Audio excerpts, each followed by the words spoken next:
We are pleased to be joined by Sabrina Joy, uh, a habit coach, athlete, who can probably dust all of us in a race on Will this does call. all of Will, us. I'm sorry, I said probably. And she's here today to talk about the habits you need to achieve success. And so this has been a subject that I think also correlates with wellness, and I think could be of good use to our audience. And I just want to read her bio.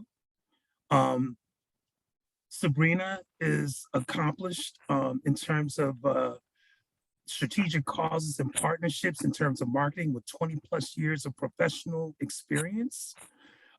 She has proven achievements in strategic planning, business development, account management, and partnership marketing as well.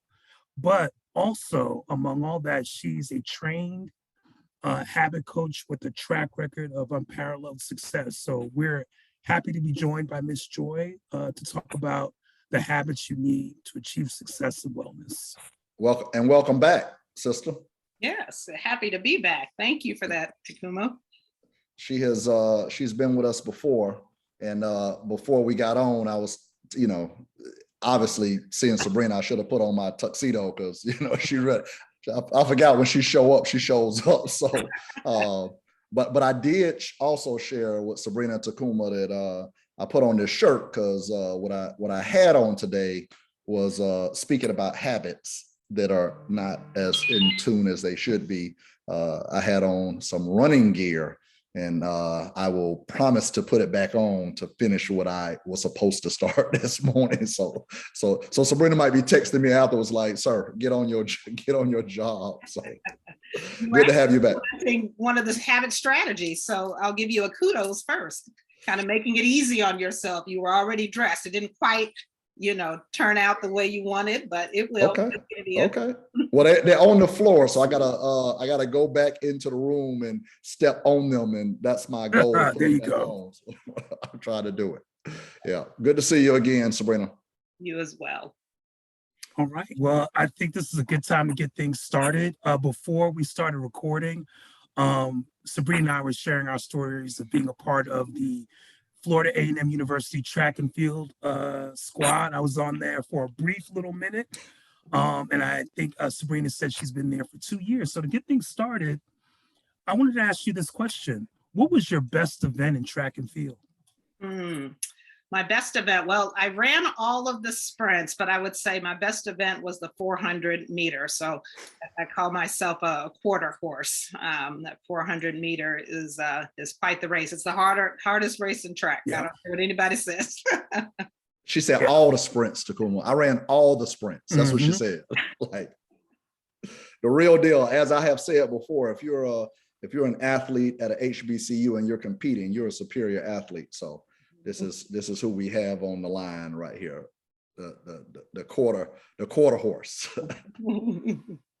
And Takuma, what did you run? I ran the 400 as well. My dad was a track coach at a high school in South Florida. So the 400, that's the event. The last 100, that's my dad says, either you got heart or your heart is pumped full of Kool-Aid. What is it? Blood or Kool-Aid? So. Well, and what do they say at FAM? What is it? Body by Lang? Is that the saying? Coach Bobby Lang, rest in peace. Yeah. Rest in peace. Coach Lang, keep it stretching folks out there. Oh yeah.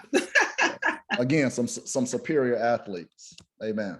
Absolutely. And Sabrina has been with us before, and if you guys may have missed it, she did on blackmenshealth.com have a series of articles on habits and how to build them, from habits 101 to successfully implementing them, to even conducting assessments to find out the best way you as a person can assimilate good habits. So and doing research for this interview, there was a quote that I came across that I'd like for you to respond to if you can. It's by William James. It's all our life, so far as it has definite form, is but a mass of habits. And so to kick things off, Sabrina, what does that quote mean to you? Well, research says that about half of what we do on any given day, we do every day. So what that quote means to me, and just kind of understanding that statistic or that data point, is that much of our lives happens every day, and it happens without us really being even conscious about it. And that is truly what makes up our lives. The big moments, the things that happen every now and then, don't really form our lives because they don't happen as often. But the cumulative effect of your day to day is what your life ultimately is. And so, I always say, you change your habits, you change your life. It's just that much correlated. Absolutely, absolutely. And that's such a unique track for people to get into the realm of being a life coach, and to help people enhance their lives. Can you trace that back to, I guess, when you were coming up in your youth? Were you always interested in the self-empowerment thing when you were younger? I was always interested in self-improvement. I grew up in the Oprah Winfrey era of the Oprah Winfrey show. And it was a ritual that my mother and I had. She would record it. So when I got home from school and she was home from work, it was always on. And the episodes that really resonated with me, that I was really excited to watch and really paid attention to, was all the live your best life type content, right? It wasn't the celebrities. I was into that as well. I was interested in it, but I really hung on or grabbed on to those live your best life episodes, even though half of the advice or the things that you were learning about or the guests were speaking about really weren't even relevant to me as a kid, but it was a lot of it I just filed away for when it would be relevant. I also kind of point back to, in high school and elementary school, the school would bring speakers in to speak on different topics. And those days where I was always, most kids were like, oh gosh, we got an assembly today. We got to go listen to some grown up talk to us about something.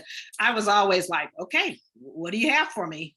Some of it was the information. Some of it was just being, I was really into public speaking, and I enjoyed watching people speak and determining, oh, that's a good speaker, or what do they do to kind of command the room and the confidence they walk in. I got into all of that. So it all kind of started there, and then obviously crystallized a little bit later in life around habit. Absolutely. And do you remember the first speaker that really grabbed your attention, where you're like, whoa, like their oratorical skills, that's something I want to emulate? Yeah, Oprah herself was someone that I just thought was a great orator. There was another, and I'm not going to remember the name of the person who recited this poem, but it was something my father actually had me listen to. And I was so moved by the poem. It was called Survival Defined by the African American. I recited it in church. I even recited it at FAM a couple times. It was like my thing. My girlfriends be like, oh God, here we go with survival. But it wasn't only the words that first captured my attention, it was the person that was delivering them and how they went about it. But even my pastor, I remember in high school in Ohio, he would say the same scripture before each sermon, and the way he would deliver that was captivating. Each and every Sunday, the exact same scripture, but every time it moved you. He was just that good of an orator, that good of a speaker. On the survival poem, were you speaking at your girls, or were you providing them some inspiration, or were you talking to yourself, encouraging yourself? I'm telling you, you can ask them, John. I would find whatever opportunity that presented itself where that poem like made sense. I was like, I got something I can recite. I like it. So you ended up enrolling in Florida A&M, majoring in business. Can you talk about how that opportunity came about? Yeah, it's actually, well, I say it's interesting, but several people have had this experience, right? I'm a Humphries era rattler. And I was, you've heard those stories about how Dr. Humphries came into a high school and was just, handing out scholarships. The day that he came to Jenkins High School in Savannah, Georgia, and was handing out scholarships, my SAT score was just shy of what it needed to be to get a presidential scholarship. And my mother encouraged me to take it again, take the SAT, again, which I did, and I got the score. Then she also encouraged me to write Dr. Humphries, let him know that I had retaken it and received the score and asked for the scholarship. And I did, and I got the scholarship. Wow. Yeah, That's impressive. I try to remember that story when I'm fussing with my teenagers about how, why they don't, they don't, grab onto certain opportunities. But, I credit her for pushing me to do that, to follow through and to follow up and to ask, because I would, at that age, I probably wouldn't have taken that extra step. And it made all the difference. I wouldn't have probably been at FAM otherwise. Persistence, man, tenacity. Yep. I'm so glad you listened. Yes, I am too. And business marketing, that means that you are under the amazing Dean Sybil Mobley. Is that correct? That is correct. Yeah. Wonderful, FAMU is a wonderful experience all around. But during that time frame between Dr. Humphries and Dean Mobley, it was a real blessing. The golden years. Yeah. We're aging ourselves, but Yeah, we are. But that was such a great era to be there. Yeah. Absolutely. You've had a rich and very varied professional life. Can you talk a little bit about how those experiences have shaped you, getting into business and marketing, working for nonprofits and what have you? Yeah, sure. So I've spent most of my career in the for-profit space, and of that in the airline space specifically. So when I graduated from SBI, I went to work for American Airlines, started out in their purchasing department, and then over the next 15, 16 years did a lot of different jobs. So that really shaped me as a professional. Working for such a large corporation and being responsible, looking back at it, for some, pretty substantial, contracts. And, one of my jobs, I was, selecting and negotiating deals for amenity kits, things that the company was spending tens of millions of dollars on.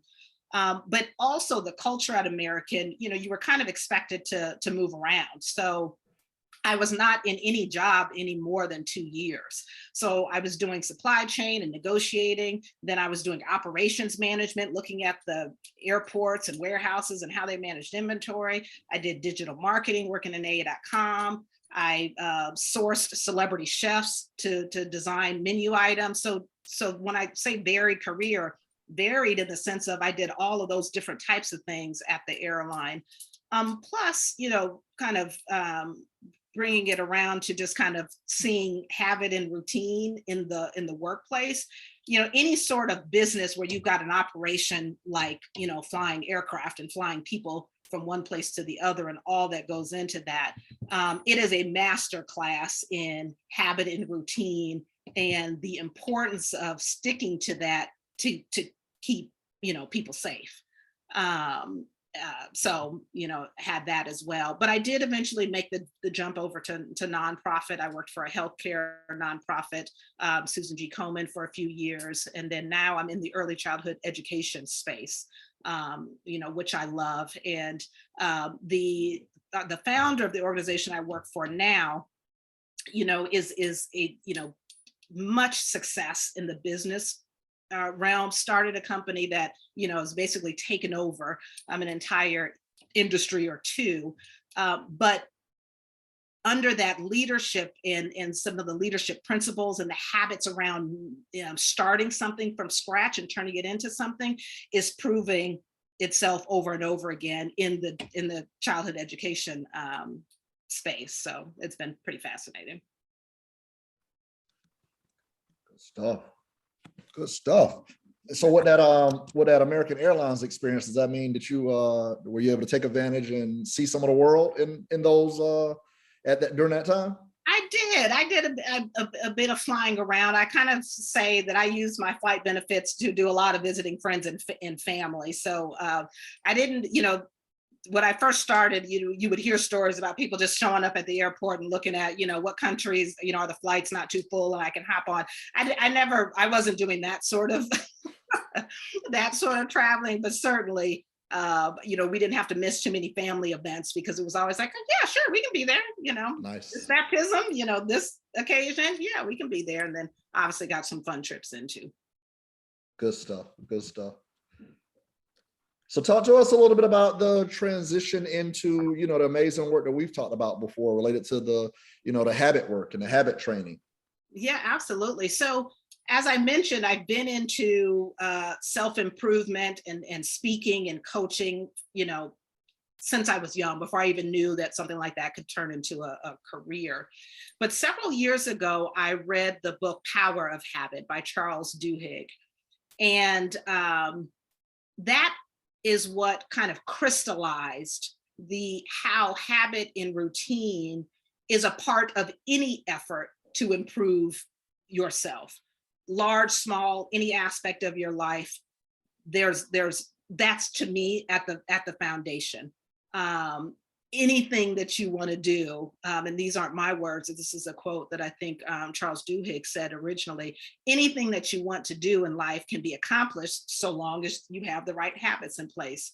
And so the reason I started Tending Habits shortly after reading that book, and the reason I named it Tending Habits, because the other thing that crystallized for me was that it wasn't a set it and forget it thing. There wasn't this, you see all these memes and things, especially at the end of the year, at the beginning of the year, 10 morning routines you need to start, or 10 habits to kick off 2022. And this concept of just do it for 21 days and you're solid. And much like a garden, getting your habit game where it needs to be requires constant tending. You've got to pull weeds out. You've got to get the distractions. You've got to, look at your strategies and see how your environment's set up. Is it conducive for the habits and routines that will be helpful for you? You may have a life change. Something may happen and your routines kind of get turned upside down. The pandemic, happens, and all of a sudden everything that you did that was normal, that 40%, 45% things you were doing every day, now all of that looks different because everything's different. That is why I called it Tending Habits. And when I work with people, that's a lot of what I focus on, is setting yourself up, implementing strategies so that over time you can keep, working on those habits. There's this notion, and I wanted to get your opinion on this, but there's this notion that, human beings, when they want to accomplish a goal or something large, they need something that's bigger than motivation. That motivation tends to fail. And habits is usually what saves the day or carries the day or helps someone achieve a goal. Yeah. Is that notion true? And what do you have to say about that? I think it is. I really think it is. Motivation and inspiration, all of those things are very important, but it can be fleeting. You can feel motivated one minute and not so motivated the next. And so really what's most important is to decide to do. And the way habit plays in and the way it serves us is when things are habitual, they don't require the mental energy, the emotional energy to see it through, because it's something that's just a part of the routine. And so when you don't have the motivation, you don't necessarily need it as much because it really is just something that you're accustomed to doing. It just comes natural. There's not that much friction to it. You've made it easy. You've just set it up. So it's just like the next thing. The other piece of that is really thinking about kind of your values and what you want to be. So as an example, if I say I'm a runner or I'm a healthy person, then the things that I do need to line up with that, right? And if they don't, you feel some sort of internal conflict. When you're not acting the way you believe you are as a person, that disconnect, you will feel it. You will feel unsettled. But when you focus on who you are as a person, and that's kind of the self-talk that you're doing with yourself. It's not, you'll find it easier to do the actions, perform the actions, think the thoughts that line up with the type of person you are. And again, so that's very different than motivation as well. I like that. You said reducing the friction. Yeah. That's Yeah. valuable. There's a lot of friction in things that need to be done that sometimes we don't want to do. I heard somebody, actually a good friend of mine, LaShawn Gordon, referenced, like you said, kind of a quote, a meme that was speaking to, inspiration, motivation won't always be there. And that's where kind of discipline kicks in, right? That's So, right. but I like this, what you're referencing, in the sense of if you kind of have some of these things on autopilot, it can help keep you moving in the direction that you need to be moving. Yep, absolutely. So my question is, in terms of like when those first seeds started being planted in you about this field of self-empowerment, can you talk about the beginning of that, like how that started for you? Yeah, for me, it started with these little motivational minutes. So, once I got over the, the fear of putting myself on camera and just kind of talking about this, and once I realized that, I think sometimes we take for granted that the information we have or the interests that we have, other people don't have, or that you're thinking, well, is this really, a big deal? Don't people kind of know this, or haven't people, thought through this? And the answer is no. They haven't. Many people haven't looked at habit this way, or haven't looked at whatever the subject matter is. So anyway, once I kind of got over those hurdles, then it started very small with just those motivational minutes that I would do on Instagram, and those were pretty well received. And then last year, I kind of kicked it up a notch by doing a habit school. I'll give kudos to John. He was a big part of again, helping me get over some hesitation around taking that next step, and really putting together a cohort, putting together a class. It was over 12 weeks in person, and a group group live virtually, and then some one-on-one sessions as well.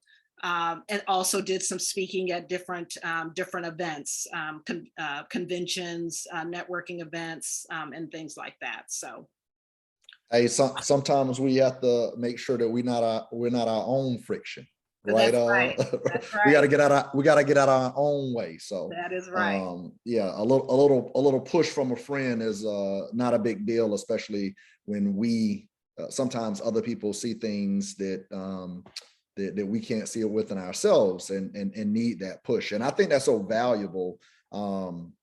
What you said, Sabrina, we've talked about that before, in the sense of a lot of times if we have expertise, Takuma is amazing in so many things, especially in this journalistic world, communication world, storytelling. It's so easy because you have a command of it to assume that other people know this. And that's not true at all. There's, a lot of times when things are close to you, especially if you have a command of it and you do it well, there's probably a great majority of the population that can't do that at all, even if they, even if they tried to do it as much as they might, they don't have that skill set. So we have to get over that at times, and really, understand that we have giftings, and we can share with those who might need to understand, or even make it palatable or easy. Yeah, it's interesting. I was just in my mind thinking about that word gifts, and that is part of it.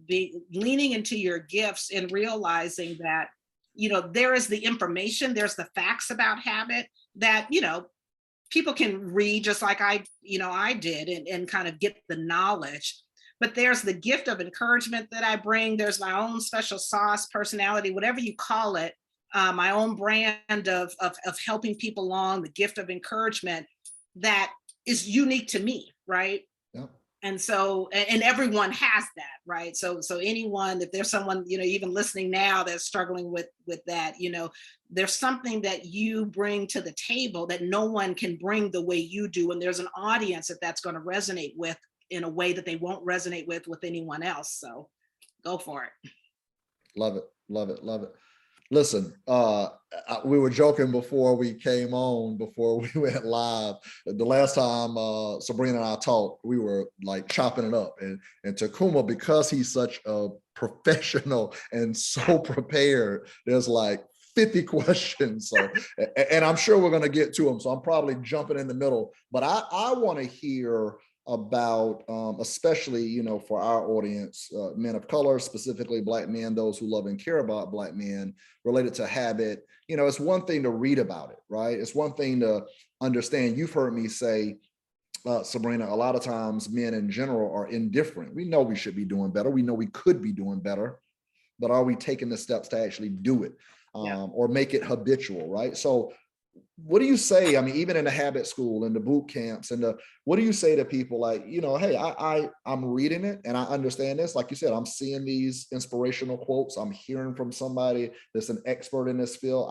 I get it, but what are you saying to them to make them actually put some of that in motion for the betterment of themselves and those around them? Yeah. So, one of the things that I tell people, and one of the things I think is really important, is self-assessment, right? And so before you even think about, well, here are my goals, or here's what I'm trying to do, or here's what I'm trying to change, do some self-assessing and kind of understand how you're wired, how you look at accountability. Are you someone that needs outward accountability, or do you push away from that? Enneagram is a tool that I use a lot, so people can kind of just learn more about how they interpret the world and how they relate with other people. That often unlocks the key to how to set up a habit plan, or how to set up your environment, how to think about what things will work well for you. Because often what we do is we see that something works for someone else, or there's a common approach to doing something, and we try to shoehorn it in to our own lives, and we're each wired differently, and what works for one person may not work for you. And so often I tell people, and would encourage Black men in particular to think about that. Go internal, go inside a little bit. I know sometimes men just want to act, they just want to do in general. There's a very generalization, so don't come after me, but that is one of the general differences I see, is that men are more prone to just they just want to act. But I encourage take a beat and do that self-assessment and really see how you're wired, and that will help you implement the strategies that you're more likely to succeed with. Can you repeat that? I'm sorry, John, to cut you off. No, go ahead. Can you repeat the name of that tool that you mentioned for self-assessment? The Enneagram. Okay. And the Enneagram tool that I always recommend, if I'm working with someone, I do the full test through the Enneagram Institute, but there are free tools online that you can do that aren't quite as in depth. And then the other framework is the accountability piece, the tendencies. There's 4 of them. And typically when you just kind of go through what the 4 tendencies are and describe them, someone can kind of say, oh, this is what I am. And then you can kind of work through that. I was joking earlier, not joking, but I was related to my running clothes, which I am going to go back and put on, but I was referencing, put them on the floor, and not because I'm a slob, because for me, I need it to be in the way. So that self-assessment is important. Mm-hmm. I am getting back on my journey to running. Takuma is my inspiration when he's posting up, numbers and activities and events. I'm just trying to keep up, and also chasing this, fine woman that I have an opportunity to live and share my life with, because she's on it also. But when I was on it, I remember needing to be more selfish in actually leaving to run, right? Because for me, any little thing that would get in the way could get off track, right? Hence me not running today yet, right? Because, there's always something else to do. There's always something else to do when you just got to, at some point, just cut it off and go. And I remember when I was in my groove the best, it was like literally like shoes by the bed or shoes by the door, or like just trying to eliminate anything that could get me from like bed to maybe bathroom to like out the door. Because anything in between that, is an easy distraction. I remember going up to the Y because it was cold or raining or doing whatever. And this is back in the day. And I remember stopping and grabbing my phone and reading an email. And then I looked up and it was like, 50 minutes later, right? So that distraction, I mean, again, things that you can eliminate and be, again, realistic with yourself. And like you said, doing that self-assessment to understand what can help you, help move you forward or in a situation, tank you.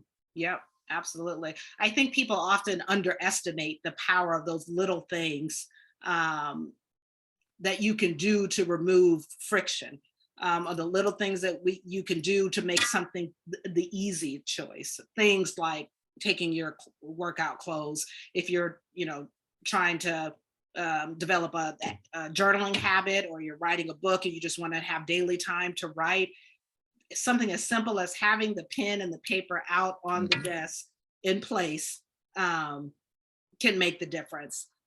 For me, an example I often give about taking my daily vitamin. For years, I struggled with it. I tried all kinds of things. It's on the kitchen counter so I could see it, would do well for a couple of days. And then before you knew it, I was off.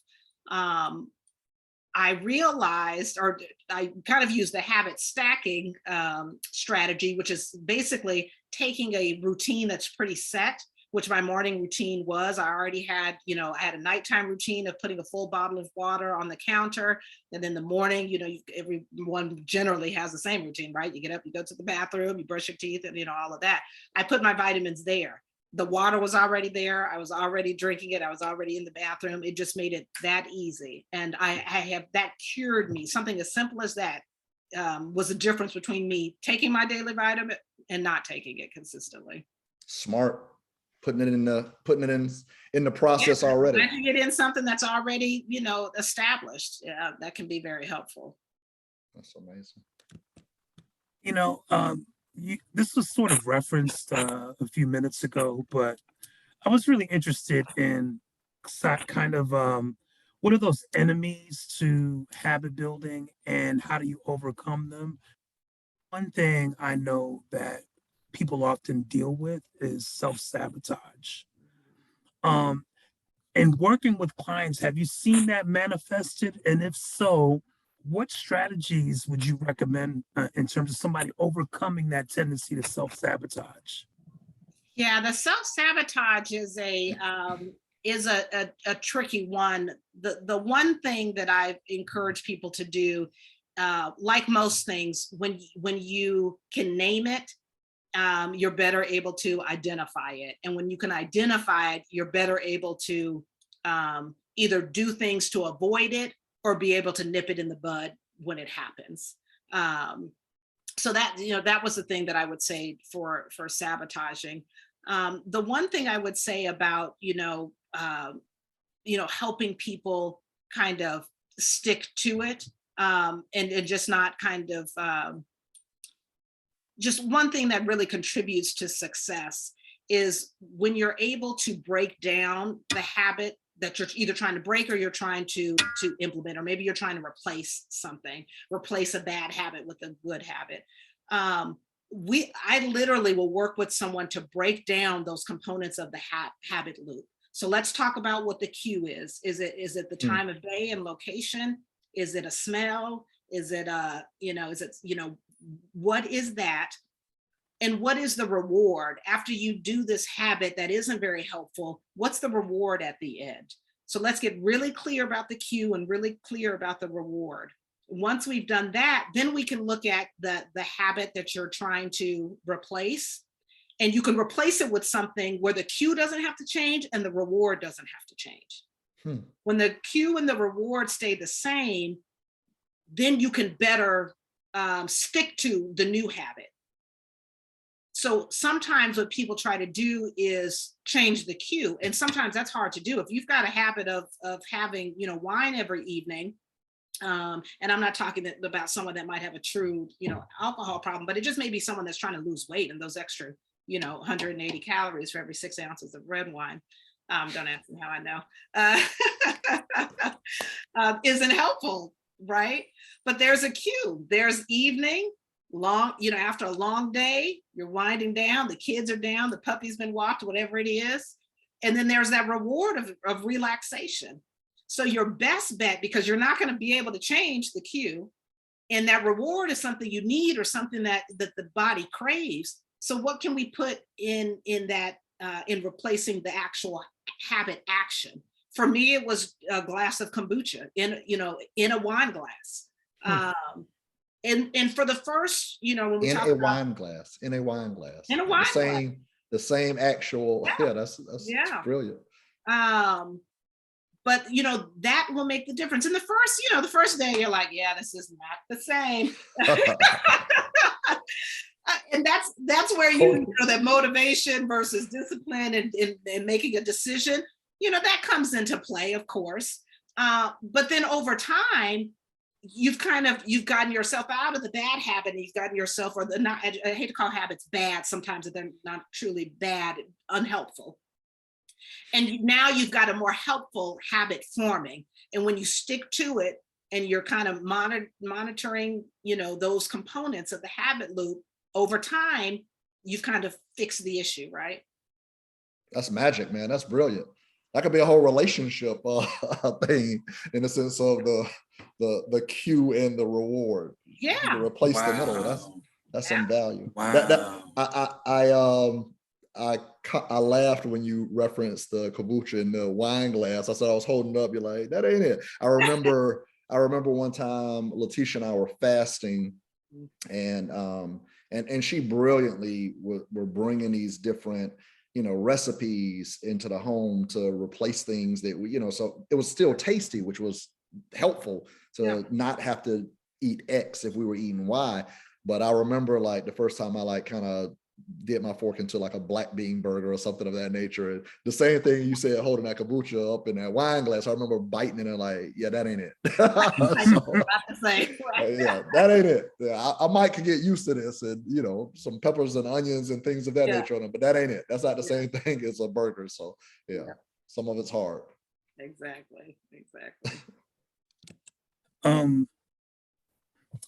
So I know another hurdle that sometimes we go through as human beings is maybe we have this past, or we've had this story that we've assimilated into our lives. Maybe we're not, back in the days, we weren't the healthiest person, but now as we're getting older, we want to get healthier. Or maybe we weren't the most determined or disciplined person in the past, but now, we want to finish this course, this certification, we want to, make more money, things like that.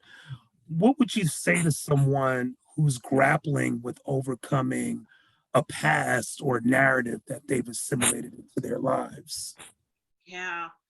I would say, focus on small wins to combat that. In other words, sometimes when you're feeling a little bit down, or you haven't quite grasped the concept of this new version of yourself, this more evolved version of yourself, and you're chasing some far out goal, or you're waiting for something big to happen that can justify this new feeling of confidence about who you are today. Focusing on the small wins can help combat that, because it provides that bit of motivation in the short term to kind of say, no, I'm on the right track. And this is my actions are lining up with who I say I am. Even if it's just, one thing that you did, today in an effort towards the bigger goal. But focusing on that and just knowing that the small wins kind of combine together it's an exponential, return. Atomic Habits is another book it's kind of popular. A lot of folks have, if they weren't familiar with it a couple of years ago, they're definitely familiar with it now. But it talks about how, these small habits, these small changes that you can make, how it has an exponential return over time. It's kind of, if let's say you're writing a book, right? Day to day, those 1,000 words that you're putting down on paper, can seem like a grind. But as you start building on to that, and you've got another day and another 1,000, another day and another 1,000, all of a sudden you wake up 3 months and the book is done, or the first draft is complete. You've got an entire solid book written.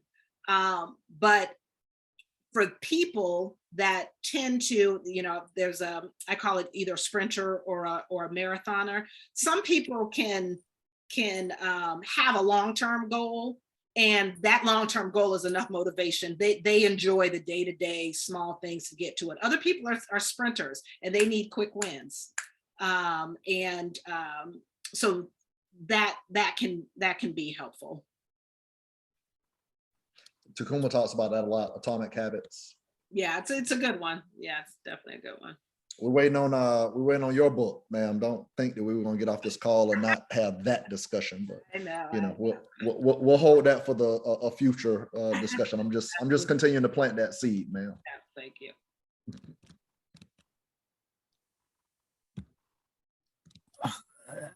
I want to ask you this. So in your line of work, can you talk about, speaking of wins, what are some of the success stories you've seen in helping people with their habits?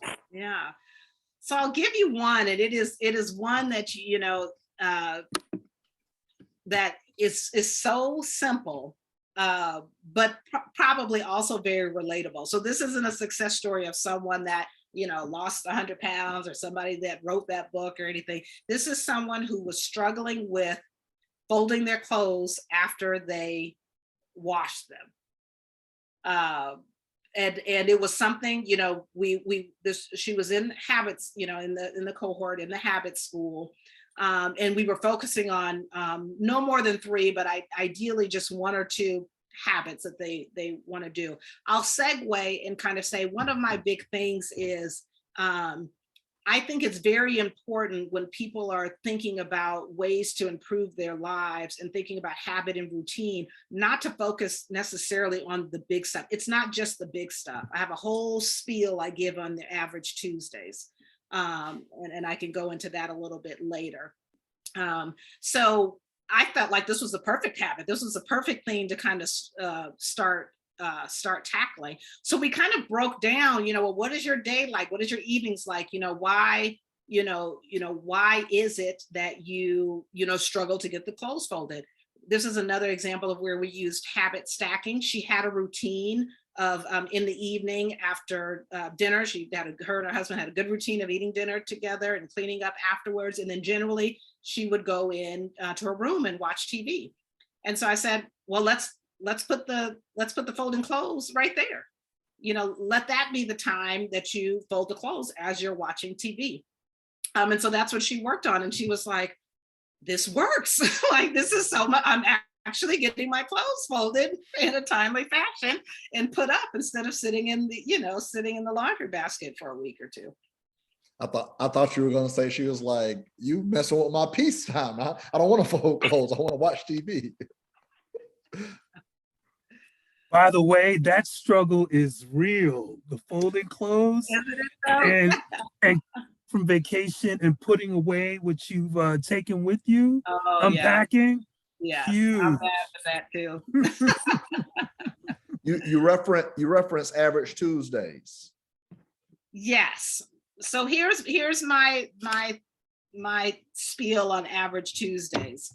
I feel like we often show up well for ourselves and for others in the big moments, the big project at work, the vacations coming up. So we're going to be the model mother, the model spouse. We show up for the big things well, and we kind of get our act together, and we focus on the small things we need to do to get to the, to the big thing. But our lives, by and large, are made up of the average Tuesday. Most days aren't big project due days. Most days aren't vacation days. Most days aren't, your wedding anniversary. I think when we do our average Tuesdays well, we do life well.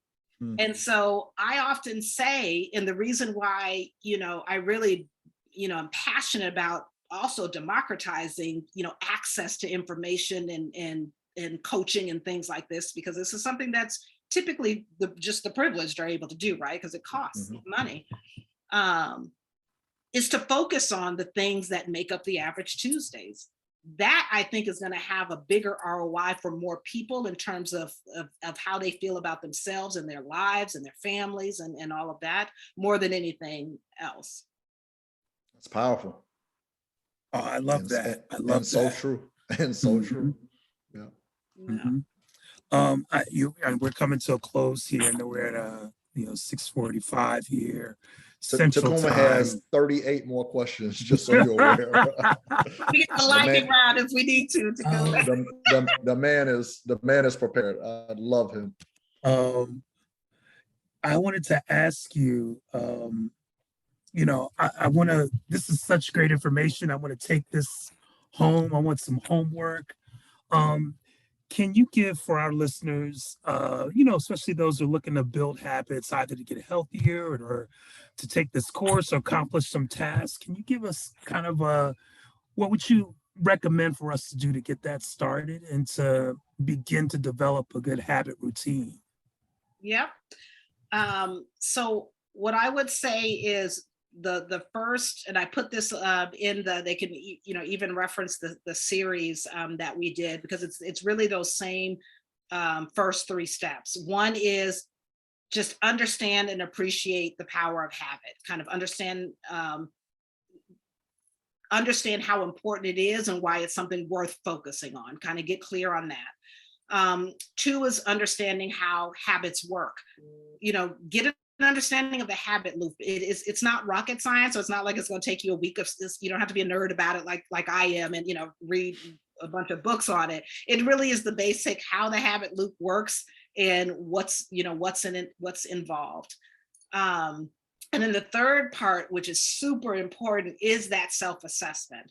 I think it's going to be harder to be successful if you haven't done a little bit of thinking about how you're wired, how you handle expectation, how you kind of just some of your different personality traits. Do not judge yourself on any of those things. There's no Enneagram number that's better than the other. There's no tendency that's better than the other. It's just how you are wired. Those are the key things. From there, it's really about identifying, what habits you want to focus on, and don't try to change your life overnight, right? Just pick 2 or 3 things. Try to find a keystone habit, which is a habit that once you've got that accomplished, it will kick up and kind of domino effect into other habits. That can be helpful. As a resource, if you are into, reading books on the topic and really want to delve deep, I will give, I think I mentioned 2 of them: Atomic Habits by James Clear, The Power of Habit by Charles Duhigg. But the third one I don't think I mentioned was Better Than Before by Gretchen Rubin. Those are the 3. I think if you, read those, even if you just read summaries of those, I think that will help a lot in terms of understanding how habits work. And particularly in Gretchen Rubin's book about habit strategies. And for anyone who's listening, an Enneagram test is a self-assessment tool. They're free online, and I want to spell that for anyone who's listening. That's E as in everybody, N as in Nancy, N as in Nancy, EAGRAM as in money, Enneagram. And so if you Google Enneagram test or free Enneagram test, you should be able to tap into that self-assessment tool. Sabrina, for me, last question. When you reference, again, the Enneagram test, these, other assessment tests, and speaking about how you're wired, right? I love the discussion at times when somebody is asking questions or you're doing one of these and you're like, especially if you're doing it professionally, like, well, am I thinking about this from my professional point, like at work, or am I thinking about this from my personal point at home? For me, it usually is pretty consistent. Like I'm the same, right? But I know for some people, they say, well, this is kind of what I do at work and this is kind of what I do at home, and it's different. What do you think about that when you speak about how people are wired related to personal, professional? And do those things change in time, or are you who you are, period? Like, are you wired how you're wired, period? What are your thoughts? Generally, you are who you are. There's not a lot of change over time. Certainly, in terms of your Enneagram, part of what you ultimately become in your Enneagram number, part of it is how your upbringing. It's a little bit of nature and nurture, right? Got it. They go hand in hand. But what I would say about if someone, and I agree in terms of personal and professional and kind of being consistent, where it might vary isn't that it's a change. It's different at work because of how you're wired. So I'll give you an example. I am an obliger. Out of the 4 tendencies, I'm an obliger, which means that I am motivated by outward accountability. I'm also an Enneagram 6. So I am, fear can be an issue for me, and I like consistency. And I am going to be the person that's thinking about everything that can go wrong in any given situation, because I want to plan, I want to mitigate, I want to feel secure. I'm like that no matter what, but it shows up different for me at work, because at work there's a lot of outward accountability, right? You've got a boss, you've got deadlines, you've got a meeting, all of that is there. At home or with some of my personal goals, there doesn't have to be that much outward accountability, right? So that's how the wiring, who I am in those environments aren't different, but because of who I am, I operate slightly differently in those environments. Does that make sense? Yeah, it does. It does. So we usually close these things. There's one question I like to ask. Do you have any parting words or, any advice or anything that you'd like to add? It's probably more just reiterating that when you do your average Tuesdays well, you do life well. So, I just encourage, and I try to do this for myself, to focus on those things. And the other thing is, when you change your life, when you change your habits, you change your life. It is that much tied together. And I want us all to win. So we'll get after it. Sabrina, how do they get in contact with you for the future classes and future boot camps and future books that will be released as a 4th resource on your list? Absolutely. So I'm on Instagram. I'm Tending Habits. On Facebook, Tending Habits with Sabrina Joy. And my website is tendinghabits.com. And you can certainly reach out to me on any of those places. Well, good. Well, thank you. We appreciate your time and spending it with us this evening and sharing with our community. Absolutely. I enjoyed it, as always. If we didn't mention, Sabrina wrote a brilliant series of articles on blackmenshealth.com. All you need to do is go to blackmenshealth.com, hit the search bar and type in Sabrina or Sabrina Joy, and they'll pop up for you. We appreciate you, sister. Thank you. I'll put my tuxedo on next time. Those miles in. I will go get those miles in. Make Takuma proud of me. Yeah. All right. Thank you, sister. Thank you. Respect.